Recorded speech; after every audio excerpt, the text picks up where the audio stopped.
이사야서 43장 1절 말씀부터 7절 말씀 우리 한 번 더 읽습니다. 시작. 야곱아 너를 창조하신 여호와께서 지금 말씀하시니라. 이스라엘아 너를 지으신 이가 말씀하시니라. 너는 두려워하지 말라. 내가 너를 구속하였고 내가 너를 지명하여 불렀나니 너는 내 것이라. 내가 물 가운데로 지날 때에 내가 너와 함께 할 것이라. 강을 건널 때에 물이 너를 침몰하지 못할 것이며 내가 불 가운데로 지날 때에 타지도 아니할 것이요 불꽃이 너를 사르지도 못하리니 대저 나는 여호와 내 하나님이요 이스라엘의 거룩한 이요 내 구원자임이라. 내가 애굽을 너의 속량물로 구스와 스바를 너를 대신하여 주오노라. 내가 내 눈에 보배롭고 존귀하며 내가 너를 사랑하였은즉 내가 내 대신 사람들을 내어주며 백성들이 내 생명을 대신하리니 두려워하지 말라. 내가 너와 함께하여 내 자손을 동쪽에서부터 오게 하며 서쪽에서부터 너를 모을 것이며 내가 북쪽에 이르기를 내놓으라. 남쪽에 이르기를 가두어두지 말라. 내 아들들을 먼 곳에 이끌며 내 딸들을 땅끝에서 오게 하며 내 이름으로 불려지는 모든 자 곧 내가 내 영광을 위하여 창조한 자를 오게 하라. 그를 내가 지었고 그를 내가 만들었느니라. 아멘.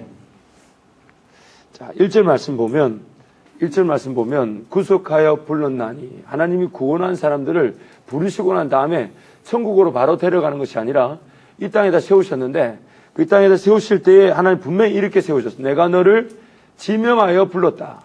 I call you out by thy name. 즉 이름 하나 이름 하나 그 고유성의 분명한 고유성을 가지고 그 사람을 불렀다. 주님 그렇게 하나님 그렇게 말씀하고 계십니다.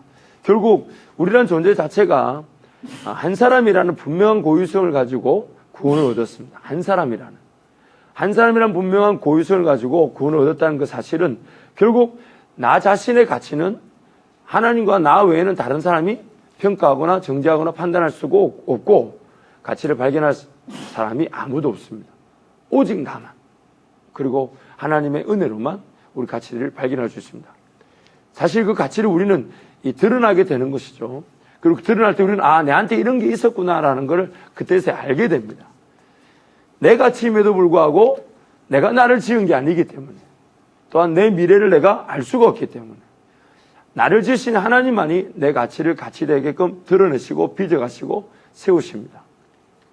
그렇기 때문에 이 어떤 자기 삶을 계획하고 자기 삶을 정말 채찍질하듯이 다그치고 자기 삶의 동기부여는 철저하게 나에게 주어진 책임이자 특권이자 의무입니다. 무슨 얘기인가 하면 예수 믿은 사람들에게 주어진 특권이 뭐냐면 하나님의 백성이란 정체성을 깨달았다는 것과 하나님 앞에 달려가면 그분이 우리를 동기부여시켜 주시면서 가치의 자리로 인도하신다는 것. 그것이 바로 예수 믿은 자들의 특권입니다. 그것이 구원 얻은 자들의 특권이죠.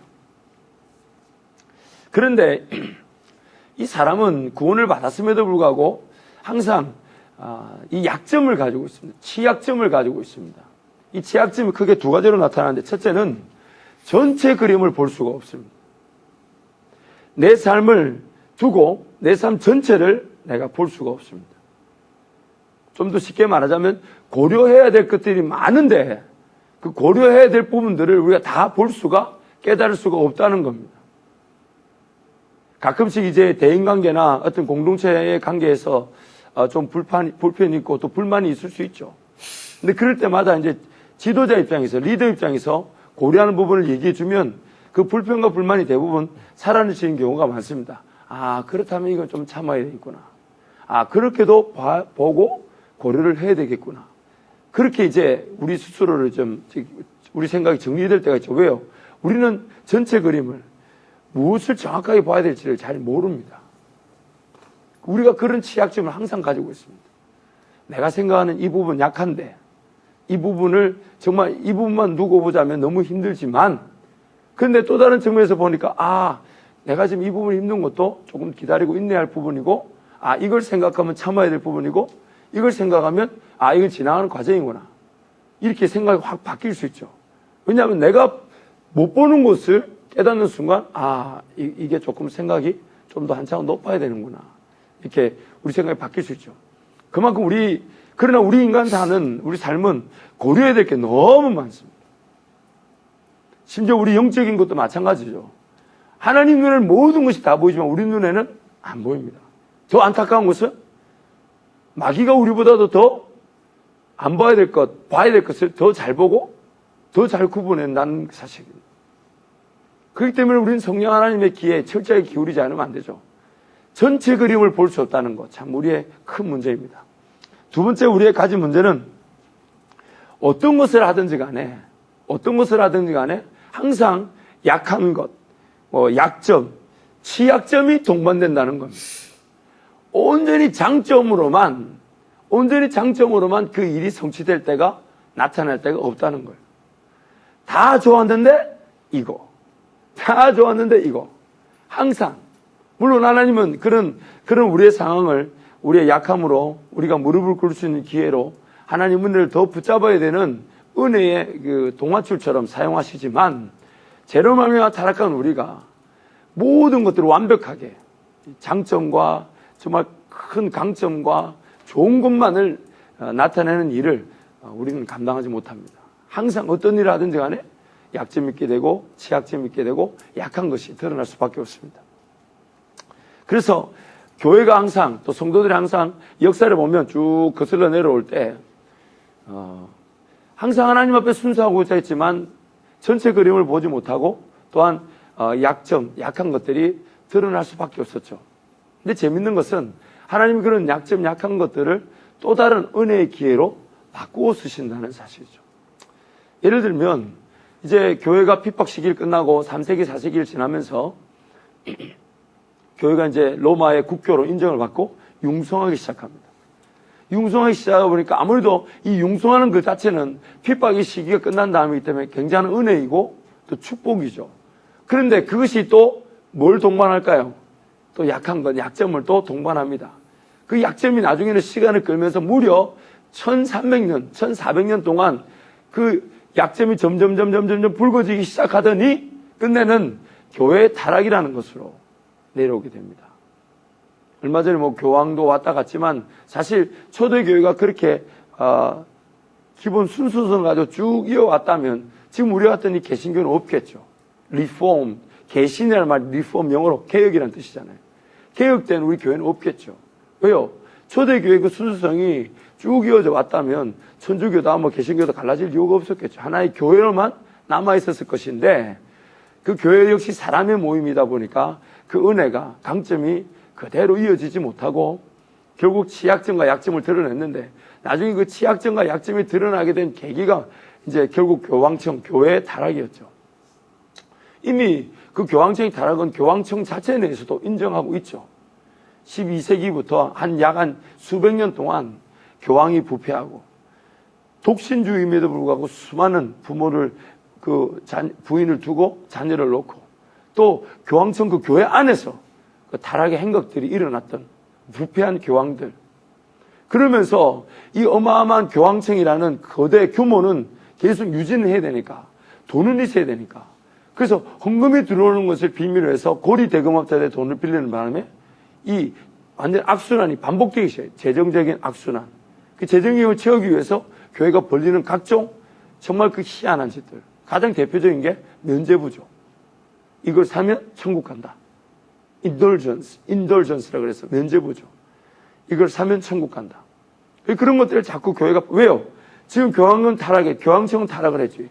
그러나 그 거대 규모, 바티칸, 그다음에 그 로마 교회, 로만 캐톨릭이라는 거대 조직은 운영을 해야 되니까 돈은 없고, 그 돈을 재원을 마련하기 위해서는 악독 고리업자에 돈을 빌리게 되고, 그 돈이 높은 이자로 빌리다 보니까 그 돈을 또 갚아야 되다 보니까 무리수를 쓰게 되는 거죠. 그 무리수가 이제 면죄부 같은 걸로 삐져나오게 된 것이죠.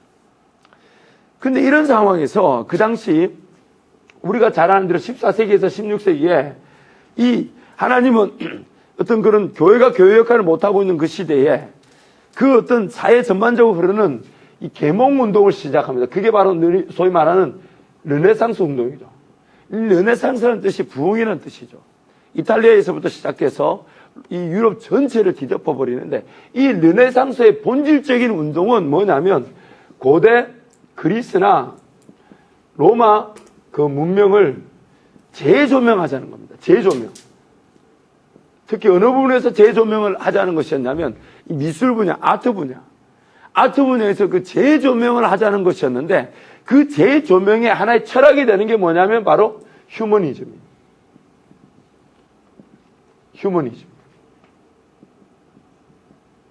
소위 말하는 인간 존중입니다. 그리고 자아의 자각입니다. 그 사람이 어떤 작품을 만들었으니 그 사람의 시선에서 그 작품을 보자. 그게 이제 하나의 르네상스 운동이었어요. 그런데 그 사람의 시선을 가지고 그 작품을 보기 시작하는 이 철학 사상이 점점점 내 삶도 내 관점에서 보자. 그리고 왜 우리가 이런 시대를 살아야 되냐라는 자각이 일어나게. 휴머니즘 하면 인간 존중이, 즉 그 사람의 한 사람 한 사람 가치가 있고 또한 자각이라는 분명한 철학이 제시되게 되죠.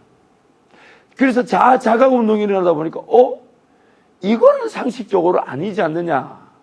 교회가 마침 교회도 타락을 해서 잘못 저지르고 있고 신앙이라는 것을 무기 삼아서 잘못 저지르고 있는데 이 르네상스가 일어나면서 자각이 일어나면서 이거는 아니지 않느냐. 이건 아니지 않느냐는 그 운동이 일어나게 되죠. 그러면서 자기 자신을 좀 뒤돌아보기 시작했고 자기 자신을 뒤돌아보는 이것이 결국 어디까지 공격하게 되냐면 교회를 이제 공격하고 로마 교황청을 뒤집어 엎어버리죠. 한순간 교회가 무너지는 것 같죠. 그래서 이거의 여파로 참 신기하게도 16세기 끄트머리에 소위 말하는 종교개혁이 연달아 물꼬를 따라 일어나죠. 종교개혁이 일어나죠. 저빙글리 루터부터 시작해서 저빙글리 칼빈 쭉 이렇게 종교개혁이 일어나게 되죠.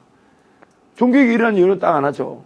하나님께로 돌아가자인 거지만은 사실 우리의 그 본질적인 자각, 생각하는 법, 자기 자신을 뒤돌아보는 법, 인간 존중에 대한 가치들이 일어나면서부터 이 현실성을 갖게 된 것이죠. 그 두리뭉실 그런가 보다라고 내버려 두지 않고 왜 그럴까? 질문을 던지기 시작했고 그 왜 그럴까의 질문에서 교회가 그 시선을 피할 수가 없게 된 것이죠. 또 때마침 교회는 타락을 했고. 그래서 르네상스는 사실 인간 존중, 인본주의 사상의 발흥이라고 해도 과언이 아닙니다. 인본주의의 발흥, 시작이 된 거죠. 부흥하게 된 거죠. 인본주의가 그 역할을 감당하게 된 것이죠.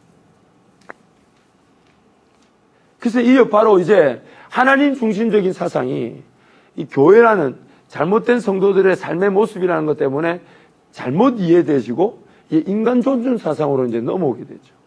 그래서 이제 점점점 하나님을 무시하는 일들이. 예전 중세시대 같으면 저런 진화론자들은 살아남지 못했어요. 바로 그냥 이 불형에 그냥 화형에 처해주고 말았어요. 이 마녀라 그래서 죽임을 당했죠. 교회가 합법적인 정치 세력 권력을 가지고 있었고 그 모든 전반적인 하나님 중심 사상이 이 배척될 수 없는 시기였기 때문에. 근데 이제 인본주의 사상이 들어오면서 모든 이 사람들의 마음속에 이제 하나님을 거역하는 마음들이 구체화되고 본질화되고 체계화되기 시작했습니다. 한편으로 이제 교회 적대 세력이 거대한 규모로 이제 일어나기 시작한 것이고 이제는 뭐 동성애도 대놓고 이제 말할 정도로 자기 가치는 내 거는 내 거야라는 식으로 하나님 말하는 그 모든 죄를 죄악시 여기는 그 중심 사상이 이제는 인간 중심으로 넘어가 버리게 되었죠. 안타까운 일이 일어난 것이죠. 그런데 하나님은 이러한 상황에서 이것 자체를 하나님을 거역하는 운동으로 일어나기 시작한 것을 하나님 방식대로 이제 바꾸어 쓰신 게 있습니다. 그게 뭐냐면 바로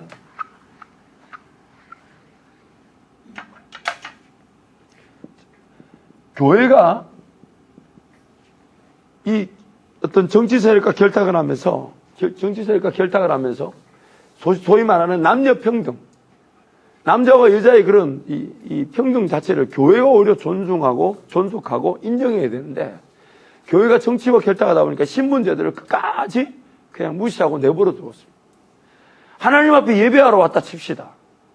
그게 무슨 신분의 차정이 있겠으며 남녀 구별이 있겠습니까? 많은 교회가 타락하다 보니까 정치 구조가 결탁하다 보니까 이 신분제도 자체가 철저하게 인정되고 있었어요. 근데 르네상스 운동이 일어나면서 이게 다 어떻게 됐어요?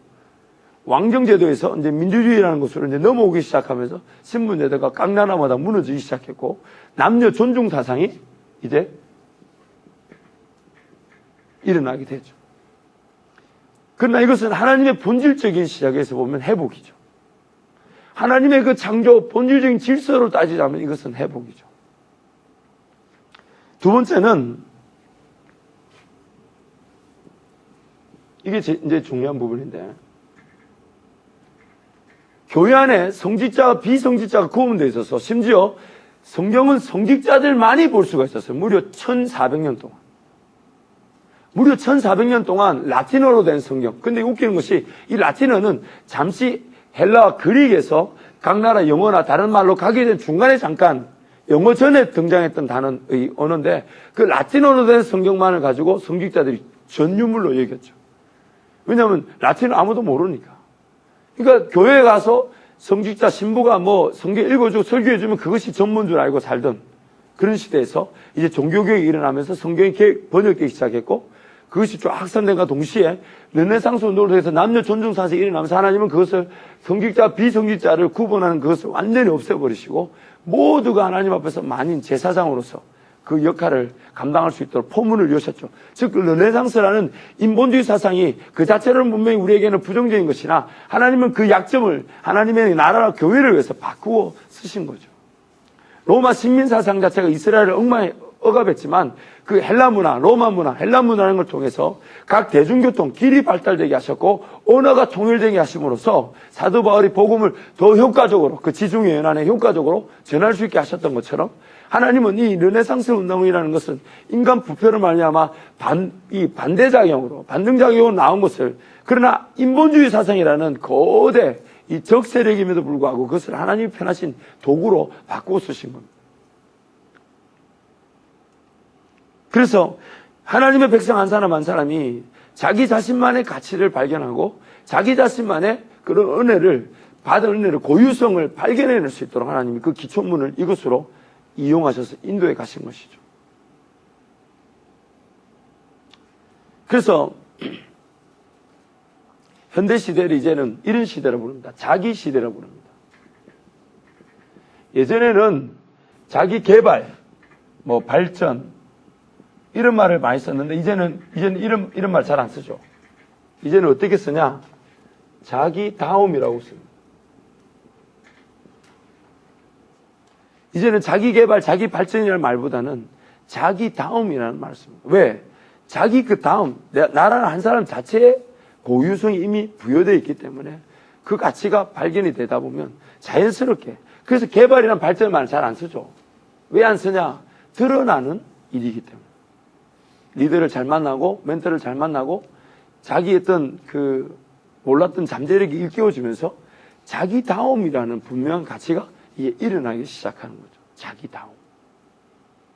그래서 요즘 시대를 자기 시대라고 합니다. 자기 시대. 물론 이것도 결국 인본주의의 극치이지만 그러나 하나님 말씀에 두고 볼 때 하나님의 백성이라는 분명한 자기다움은 우리 하나님이 지명하여 불렀다 하셨으니까 그 한 사람 한 사람 분명히 지명하여 불렀다 하셨으니까 그 분명한 가치는 이미 하나님 앞에 정해져 있는 것이죠. 그래서 이제는 나다운 것이 뭔지를 찾아 떠나야 됩니다. 여러분 영어 공부 좋습니다. 토익 공부, 토플 공부 좋아요. 당연한 것이죠. 그러나 그 토익이나 토플 공부가 어떤 절대평가를 위한 기준이 되어서는 안 됩니다. 나만의 실력을 위한, 자기 다음을 위한 도구가 되어야 되는 것이지. 물론 그러면서 점수가 높기 때문에 다른 사람들이 인정해주고 환영해주는 건 당연한 거겠죠. 그건 2차적인 거겠죠. 그러나 내 다음을 위해서 나에게 필요한 것이 무엇인지를 생각하고 준비하고 덤벼드는 것. 그것이 바로 오늘 자기 다음, 자기 가치, 자기 고유성을 발견하는 일입니다. 모든 것, 자격증도 마찬가지예요. 그 자격증 왜 따냐 이거죠. 어떤 회사에 들어가게 해준 그 퀄리피케이션, 자격 요건을 막 주기 위한 것이 아니라 내가 해보니까 재밌고 이 일을 하면 나에게 좀 더 창의성과 내 고유성이 드러날 만한 일이다 싶어서 덤비는 것이지 무작정 그냥 따놓으면 좋겠지라고 따놓는 일이 되어서는 안 된단 말이에요. 오히려 그렇게 많은 자격증을 따겠는 것이 어쩌면 시간이 흩어지게 되는 집중력을 잃어버릴 수 있는 일이 될 수 있어요. 그래서 모든 내가 하는 일의 기준이 뭐냐면 자기다움이 돼요. 자기, 네. self value가 돼요. self value. 자기 가치.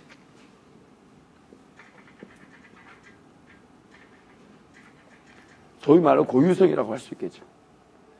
자기 가치를 찾아내야 됩니다. 하나님 안에서 무릎을 꿇고 살아가는 자들은 이것이 드러날 수밖에 없겠죠. 결국 회사에서도 이제는 경쟁력 있는 사람을 찾을 때 어떤 사람을 찾겠습니까? 그 사람다운 사람을 찾습니다. 그 사람만이 감당할 수 있는 일이 있다면 무조건 채용하는 것입니다.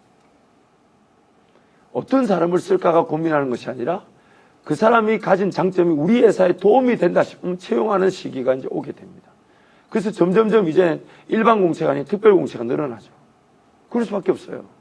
지금도 제가 아는 분은 옛날 삼성에 스카우트 됐다가 지금 이제 그 마인드 매핑이라는 프로그램을 개발해 가서 올해 46이 저보다 4살인가 많은데 벌써 8년 전에 은퇴했죠.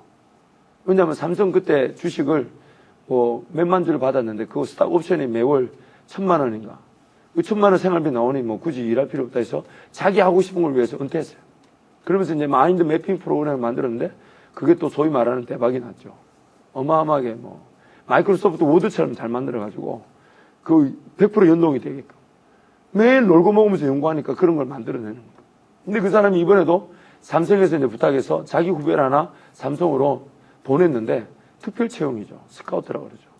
근데 연봉은 2억 5천에 계획했다면서 목사님 뭐 시간 내면 한번 전도해달라고 저한테 한번 좀 만나달라고 부탁했는데 그래서 얼마에 내가 물어봤어요. 얼마에 갔냐고 이렇게. 조금 뭐 처음에는 작지만 2억 5천에 시작하기로 했다고. 내가 10년? 네, 2억 5천이라고 농담삼아 얘기했지만 1년에 2억 5천 연봉 받고 채용됐다고 그러죠. 왜냐하면 그 사람 다음이 분명히 있는데 그것이 우리 회사 입장에서 볼 때 필요하니까 지출을 마다하지 않는 거예요. 그 사람이 2억 5천에 그 회사를 갖다 내기는 그 삼성에서는 그 사람을 통해 1년에 10억 이상의 매출을 기대하는 겁니다. 10억 이상의 매출을 기대하니까 그 정도 지출을 하는 거예요. 그런 사람들 분명히 가면요, 삼성을 자기 플랫폼 정도로 생각할 거야, 아마. 삼성의 어떤 꿈을 이루기 위한 소유물로 살아가지 않으고 무지하게 몸부림칠 겁니다. 지피단 계약 관계로 들어가지만 분명히 뭔가 서로가 실리가 있는 거예요. 삼성은 그 사람이 필요하고 그 사람은 삼성이 필요한 거예요. 자기가 설 수 있는 플랫폼으로. 자기가 설 수 있는 플랫폼으로 삼성이 필요하니까 그 돈 받고 가는 거예요. 오늘 우리 하나님 앞에서 우리의 삶이 그래야 됩니다. 여기 왜 가냐? 왜 하냐? 나다운 길로 하나님 인도하시는 건가? 그것을 철저하게 자기다움이라는 하나님의 백성다움이라는 분명한 가치를 기준으로 두고 모든 걸 정해야 합니다. 그래서 자세히 보세요. 이거 이제 제가 영적인 것으로 조금 설명을 한번 해볼게요. 우리는 분명히 예수 그리스도라는 이 반석 위에서 시작합니다. 그렇죠? 반석 위에서 시작하지만 나란 존재를 잘 압니까? 모릅니까? 모르죠. 그러다 보니까 이 자기다움은 하나의 하나님의 꿈이자 우리의 나타날 은혜입니다. 그렇죠? 예수 그리스도 반석 위에 다시 시작했는데 나란 존재가 어떤 존재인지를 모르니까 나란 존재를 발견하는 것도 하나의 은혜죠. 그 은혜가 반석 위에서 시작될 거 아닙니까? 그러나 이것이 나중에 깨달아지고 이제 느려지게 되면 그러면 그것이 또 분명한 반석과 같이 되겠죠. 그렇죠? 분명한 반석이 되겠죠. 그러다 또 이 반석 위에서 또 뭘 꿈꿉니까? 더 뭐다운 또 더 자기다운 그 은혜를 또 추구하게 됩니다. 미래형으로 계속 그렇게 추구하게 되잖아요. 어디 위에서? 예수 그리스도란 반석 위에서. 또 그것이 자기 미래형이었던 것이 누려지면서 또 은혜가 현실적인 은혜가 되고 또 현실적인 위에서 또 미래형을 또 꿈꾸죠. 또 이것이 나중에는 딱 은혜로 반석을 서게 되죠. 이 구조. 하나님이 지금 우리에게 지금 말씀하신 삶의 구조는 바로 이런 것입니다. 그래서 반석 위에 빚어져 가고 세워져 간다라고 성경 말씀하고 있습니다. 반석이 빚어. 점점점, 그것이 점점점 늘어날 거 아닙니까? 점점점.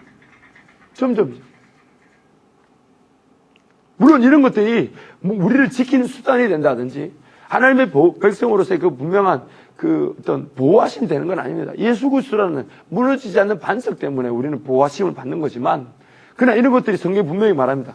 이런 것들이 다 나중에 불로 시험을 받아서 남아있는 것들 나중에 상을 받게 될 것이라고 성경이 분명히 말씀하고 있습니다. 결국 이런 것들이 자기다움이라는 그 가치를, 하나님의 백성다운 그 자기다움이라는 가치를 자기가 추구해 나가고 발견해 나갈 때에 그 은혜가 드러나게 되는 것입니다.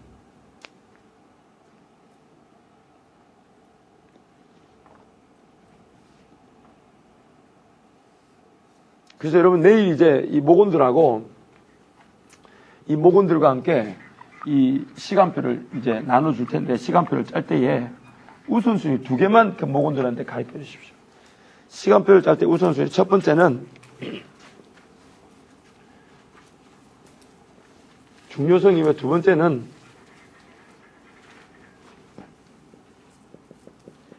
빈 시간 채우기입니다.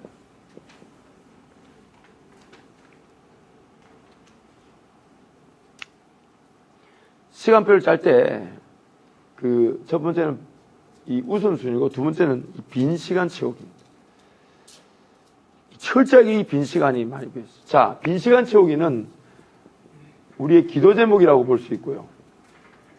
중요성이라 함은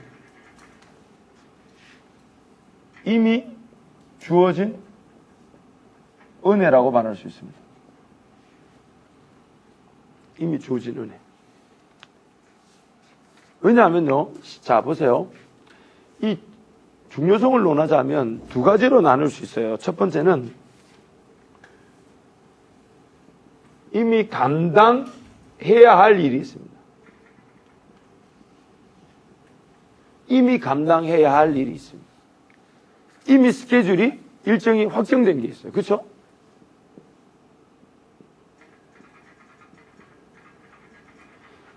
확정된 일정이 있습니다.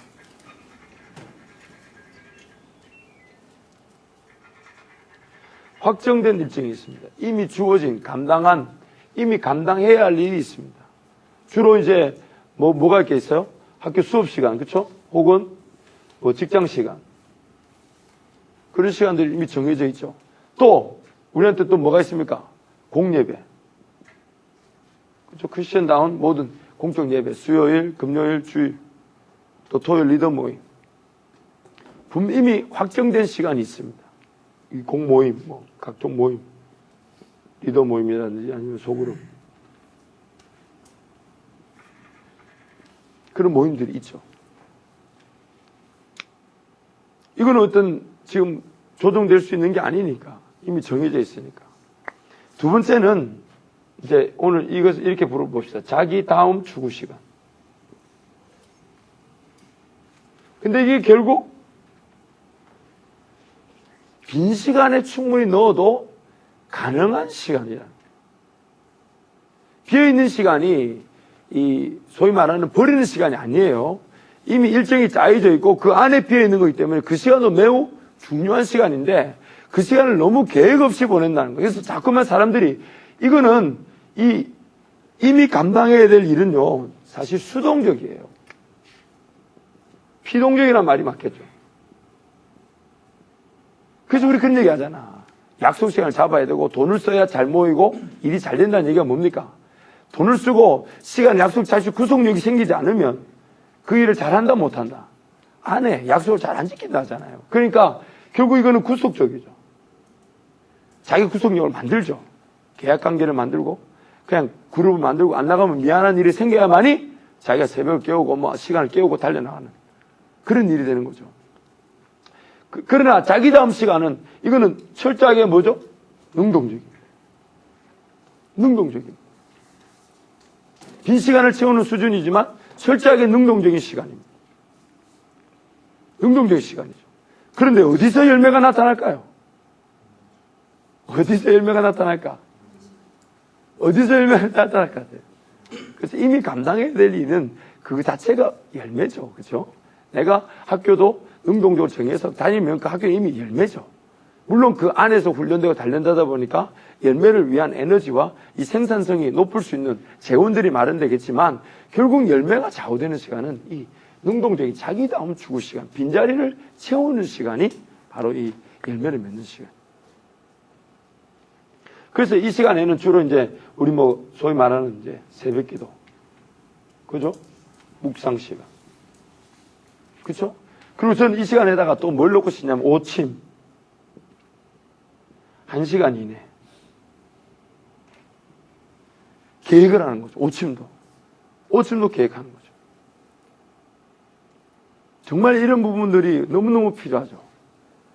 그래서 시간표를 짤 때 이 두 가지만 놓고 짜더라도 이미 거의 다 시간이 채워지게 되어 있습니다.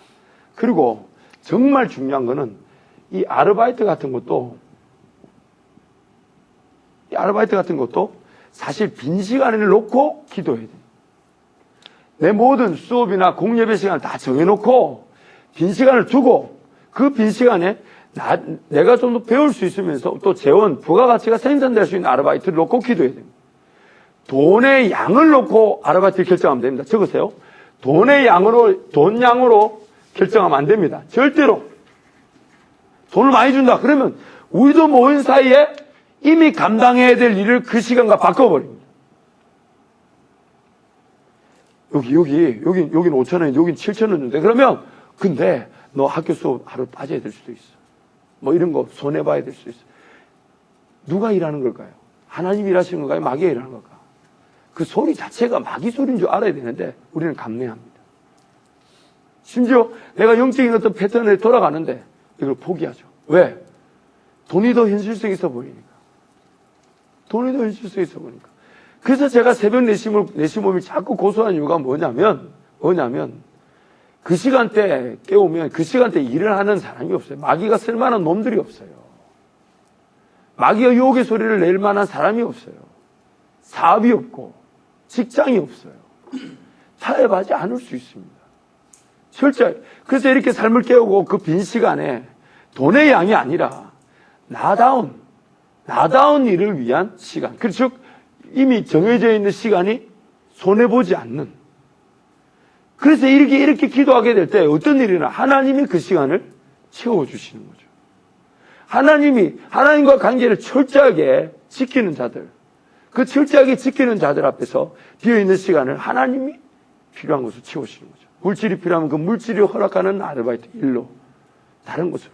뭔가 계획을 한다면 그 계획을 위해서 지금 준비할 수 있는 기간에 필요한 모든 재정적인, 시간적인, 기술적인 부분들을 채워 나가시는 거죠. 이렇게 짜고 나가야 돼요. 이 두 가지 별로 어렵지 않잖아. 중요한 거는 이거를 감당할 힘이 어디서부터 올까요? 신기하게도 여기서부터 이 감당할 능력이 생깁니다. 신기하죠. 빈 시간이 활용된 이 자기다움의 추구 시간이 잘 계획되어지고 소화되면 이미 감당해야 될 그 일들이 더 잘 감당되어집니다. 아니 오히려 거꾸로 가잖아요. 거꾸로. 어느 게 더 중요한 건가요? 이미 주어진 일은 그냥 감당하면 되잖아. 하나님 감당할 수 있기 때문에 이미 주셨잖아요. 그렇죠? 그렇다면 내가 지금 약간 감당치 못할 만큼 위기가 느껴질 만큼 부담스러운 일은 이미 주어진 일이 아니라 자기 다음 추구 시간. 이게 바로 부담되는 시간이에요. 이게 바로 부담되는. 그리고 여기에 열매가 있고 그 이 시간이 내가 이미 감당해야 될 그 일을 더 잘 감당할 수 있도록 도전하고 돕습니다. 이 굉장한 원리입니다. 굉장한.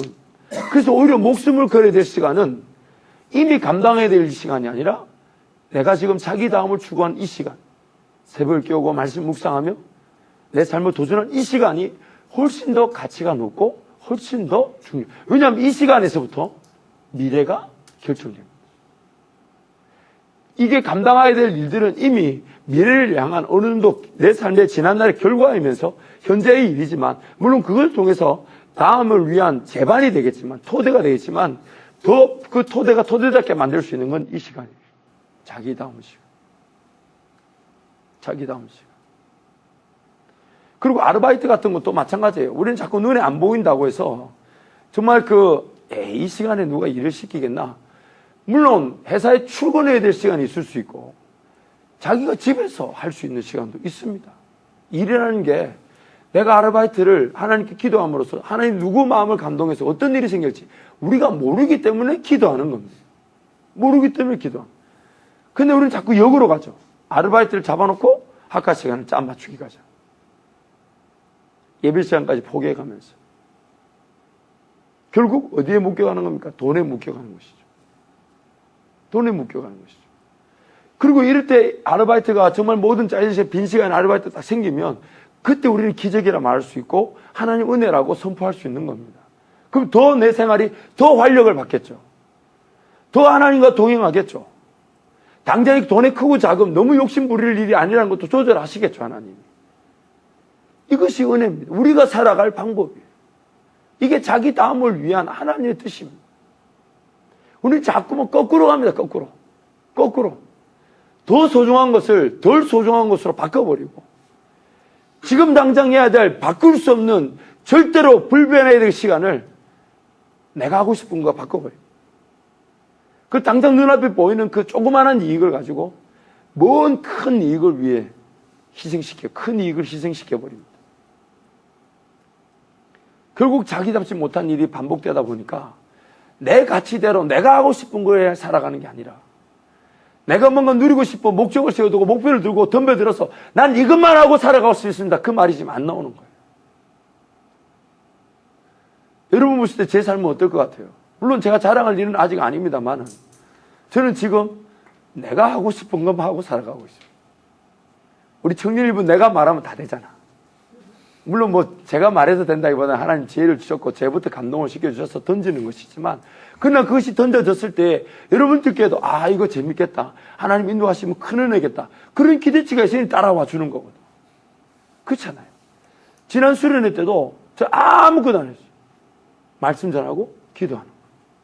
그거 외에는 안 했어요. 그렇게 기도했습니다. 하나님 이것만 평생 하고 살아가겠습니다.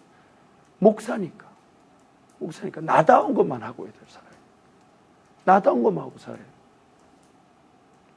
여러분 삶도 여러분 삶에 여러분다운 일들만 감당하면 물론 지금은 여러 가지 훈련이 필요하고 준비가 필요합니다. 저도 오늘 이 자리에서 이거 하고 싶은 이것만 그리고 여러분도 알다시피 제가 제 시간을 구애를 받지 않잖아요. 미팅 시간 외에는 우리 교회에서 뭐 시간을 따로 사무실 근무 시간을 주는 게 아니지 않습니까? 왜요? 철저하게 신뢰성이 인정되는 속에서 제가 역할을 감당하고 있는 거예요. 저란 존재 자체에 대한 신뢰성이 교회와 목사님께 인정이 된 상태에서 제 역할을 감당하다 보니까 제 시간을 제가 계획해서 쓸 수가 있는 거예요. 그렇다고 제가 주어진 일이나 해야 될 일을 안 하는 게 아니잖아요. 그런 기본적인 의무는 최선을 다하나 결국 내가 나다운 시간을 그래서 우리 청년일부 가운데 자기다움의 시간을 제일 잘 보는 사람은 어쩌면 제가 아닌가 제일 큰 은혜는 아닌가 싶어요. 그러나 여러분도 여러분 일지에서 하나님의 백성다운 그 시간을 충분히 기도하면서 계획하고 누릴 수 있죠. 그 행복감 너무너무 행복하죠. 재밌죠. 내가 하고 싶은 걸 하는데 늘 말씀 펴서 묵상하는 게 재밌죠. 왜? 나를 새롭게 할 뿐만 아니라 이것이 여러분을 도전하니까. 기도 의자에 달려가는 거 재밌죠. 그래서 금식하고 기도하고 덤벼들었더니 나머지는 하나님 다 하시더라고요. 사람들 마음을 도전하게 하시고 새롭게 하시고 물론 우리 임원들 리더들 또 우리 부장님 또 준희 간사 너무너무 수고해서 이 협력체가 됐지만 그건 앞으로 향후 이 일이 더 강화되면 강화되지 느슨해지지는 않을 겁니다. 여러분의 역할이 더 주어지고 더 책임이 주어지면 주어지지 느슨해지지는 않을 거예요. 왜냐하면 저는 더 나다운 쪽으로 말씀과 기도 쪽으로 달려가고 여러분은 여러분다운 쪽으로 달려가서 여러분 리더십 역량을 키우고 그리고 우리 교회 안에서 이랬던 리더십 역량을 배우는 것이 교회 안에서만 배우는 일이 아닙니다. 이 교회가 이 세상 구조의 축소판이에요. 그렇죠? 사회성이라는 어마한 그 원리의 최소 기본 단위가 교회 안에 다 모였어요. 특히 우리 인원이 150명, 160명이면 이 가운데 리더를 한다는 것은 생각해 보십시오. 직장 나가서 자기 밑에 직원이 150명이 된다면 최소한 이사급입니다. 그 규모와 이게 달라서 그렇지 그 수준은 그 정도 급이에요. 그러면 그 사람들을 섬기고 그 사람들과 일어날 자충우동을 미리 겪는다고 생각해 주십시오. 리더십이 안 자랄 수가 없어요. 그러니까 이 청년 우리 일부 안에서 리더가 되고자 하는 열망은 거룩한 열망이자 아무나 가질 수 있는 게 아니에요. 보통 사람에서 되는 게 아닙니다. 그래서 저는 연말에 아무나 뽑고 싶은 마음 없고 제 방법으로 뽑고 싶은 마음이 없어요. 저도 기도하면서 하나님의 뜻을 구하고 있어요. 그러나 이것이 분명히 사모되어야 될 일. 왜요? 여기서 역량이 커지게 되면 그 역량이 어디 가서 쓰이겠냔 말이에요. 어디에서 쓰이겠냔 말이에요. 보통 은혜가 아니죠. 그리고 여기서 작게 충성한 것이 나중에는 하나님 보실 때 어마어마하게 큰 자리로 갈 수 있는 밑거름이 됩니다. 여러분 리더가 되어서 이제 청년들 리더들한테 내년에는 모든 예산 예결산 집행권을, 물론 최종 결정은 부장님과 제가 하겠지만 예결산 집행권을 줘서 우리가 1년에 7천만 원 예상이에요. 단기 선교까지 포함하면 1억 5천이 넘습니다. 1억 5천이 넘어요. 그럼 그 1억 5천이 몇몇 리더들 손에서 결정이 됩니다. 미리 돈을 다루어 보는 거죠. 1년에 1억 5천이라는 돈이 몇몇 지체들 손에서 다루어 보는 겁니다. 물론 그 사람들을 교육시키기 위해서 일부러 그렇게 하는 게 아니라 여러분한테 이제 그 모든 것들이 기회가 주어져 있습니다. 이제 목사하고 부장님은 최소한의 최종 결정만 할 뿐이지 나머지 모든 재반 결정은 여러분이 그 돈에 대한 수요와 들어올 것과 공급과 수요에 대해서 철저하게 기도하면서 들어올 것과 기도하면서 나갈 것을 고민하게 되겠죠. 여러분도 알다시피 연습되거나 훈련되거나 단련되지 않은 사람이 어떤 위치에 설 수가 없습니다. 그러면 그 조직은 망합니다. 도덕적, 인격적 수양이 되지 않았거나 물질적 관리가 되지 않은 사람에게 회사에서 혹은 조직에서 정보 관리에서 임명하지 못합니다. 그래서 계속 인사청문회 하는 게 뭡니까? 그 사람의 인격, 도덕적 그 수준을 자꾸 묻잖아요. 물질적 관리 그걸 자꾸 묻잖아요. 왜요? 그 사람을 잘못 세웠을 때 나라가 망할 수가 있어요. 하나님도 심는 대로 거두시는 분이기 때문에 철저하게 훈련되고 단련된 그 사람들에게 그 역할을 맡기시지. 왜요? 여러분 한 사람 한 사람 사랑하기 때문에, 여러분 한 사람 한 사람 매우 귀하게 여기시기 때문에 여러분이 망하면 안 되니까. 여러분이 망하면 안 되니까. 여러분이 망하면 안 되니까 하나님은 여러분이 망하지 않도록 훈련되고 단련되어서 그 자리에 세우십니다. 근데 훈련되지 않고 단련되지 않은 사람을 자리에 세우시지 못합니다. 왜요? 자식을 망칠 수 있겠죠. 자식을 망칠 수 있겠죠. 철저하게 그렇게 훈련시키시고 단련시키시고. 그래서 그 좋은 방법이 요셉의 길과 같이 그것이 국무총리 되는 법인지는 모르겠으나 요셉이 국무총리 자리에 섰을 때에 철저하게 망하지 않을 수 있도록 훈련하고 단련, 그 낮고 낮은 자리를 알게 하시고 겸손케 하시고 경험 있게 하시고 고통도 알게 하시고 억울함도 알게 하시고. 그러나 그 국무총리에 섰을 때 최소한 자기 자신을 비울 수 있는 법을 알게 하셨죠. 나중에 그 위치에서 어떻게 역할을 감당할지 고민 안 해도 됩니다. 하나님 앞에서 인내하는 법과 절제하는 법과 참는 법과 의도적으로 자기 자신의 시간과 물질을 계획하는 법, 사용할 줄 아는 법을 훈련받다 보면 거기 가서도 그것은 동일하나 그 일을 감당할 수 있는 지혜는 그때 또 주십니다. 하나님과 관계가 깊고 자기 자신을 절제하고 인내할 줄 알고 자기 자신을 다스릴 줄 아는 사람이면 하나님은 충분하십니다. 하나님은 충분하십니다. 물론 그렇다고 해서 자기 자신이 단련되지 못했다고 해서 은혜가 없는 건 아니에요. 보호하시고 인도하시죠. 먹고 마실 건 주시죠. 기본적인 건 주시지만 그 역량이나 영향력의 위치와 방법은 다릅니다. 그 역량이나 삶의 규모나 영향력은 다릅니다. 리더십적 규모는 분명히 달라지게 되어 있습니다. 그래서 여러분부터 이 시간표를 오늘 잘 짜보십시오. 잘 짜서 내일 목장에서 목자들과 함께 이 시간표를 같이 짜보십시오. 방금 제가 나눴던 말씀들을 여러분 잘 정리하셔서 나누고 이 시간표를 잘 계획하기 바랍니다. 하나님 아버지 감사합니다. 하나님께서 사람들을 빚어가실 때에 우리의 고유성, 우리다운 사람으로 빚어가심을 깨닫게 하시니 감사합니다. 그러나 하나님 자꾸만 세상의 잣대에 상대성이 아닌 절대성을, 그 절대적인 평가에 우리 자신들을 기웃거리게 만들고 거기다 집어넣으려고 합니다. 하나님 저희들을 불쌍하게 여주셔서 하나님 우리다운, 우리 고유성 그대로 드러날 수밖에 없는 하나님의 백성다운 그 가치를 늘 누리며 살아가게 하여 주시옵소서. 자기 자신을 쳐서 복종시킬 줄 알며 자기 자신을 쳐서 하나님 은혜를 구할 줄 아는 우리 모두가 되길 간절히 기도하며 예수님의 이름으로 기도합니다. 아멘.